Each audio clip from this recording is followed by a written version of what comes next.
Welcome to week 10. Now, as I think many of you know, I used to live in Australia, and Australian English differs from American or real English in many respects. In Australia, fries are called chips, chips are called crisps, candy is called lollies, cotton candy is called fairy floss. It's probably not a good thing that all the examples I can think of are unhealthy snacks, but that's an indication of where my head is right now.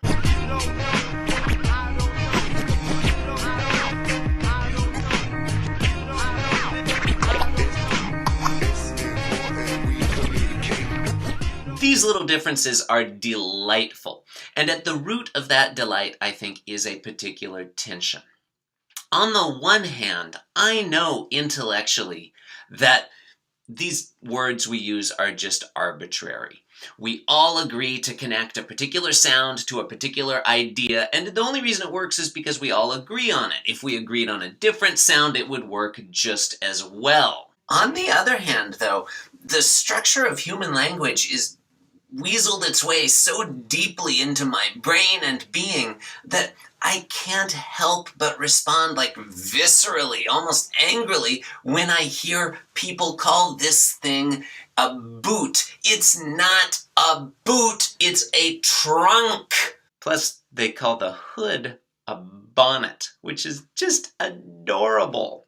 And when these sorts of value conflicts are restricted to language, nothing much bad happens. I mean, we share like a 1,500-mile border with Canada, and it is remarkably peaceful, despite the fact that they call sofas Chesterfields for some reason. But what happens when we need to rub shoulders and interact regularly with people whose deeply held values differ from our own? People who feel different about basic issues like gender equity, or the place of religion within society, or whether or not gay people should be imprisoned or even executed. These are real differences, value differences that exist in the world today.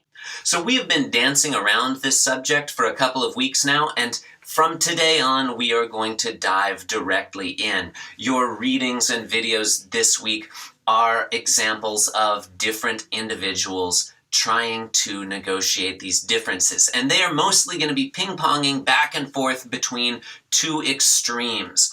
On the one hand, universalism, the idea that basic moral goods are objective and universal. They're out there. This is a great position if you want to sometimes say that some things are just wrong. Human slavery is just wrong, no matter what your culture tells you.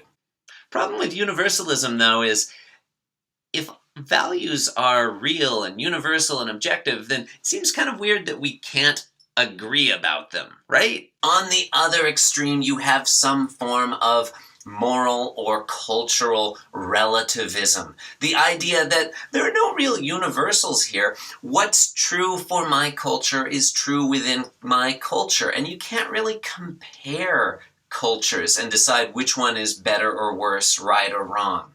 You can't judge between cultures. Now, on the positive side, this appeals to those of us who want to be tolerant towards other cultures, who want to say, well, in my culture we do it this way, in your culture we do it that way, and they're both valid practices. We're both right. On the negative side, though, this sometimes means I might have to approve of or say things are valid when I don't think that. Things like infanticide. Furthermore, that tolerance that underlies cultural relativism is itself a value. And a lot of cultures don't value tolerance of other cultures. And so you get into a kind of recursive problem where you say, well, my culture doesn't value tolerance of other cultures, and if you think tolerance of other cultures is important, then you can't impose your value of tolerance of other cultures on my culture, which doesn't tolerate other cultures. It gets confusing.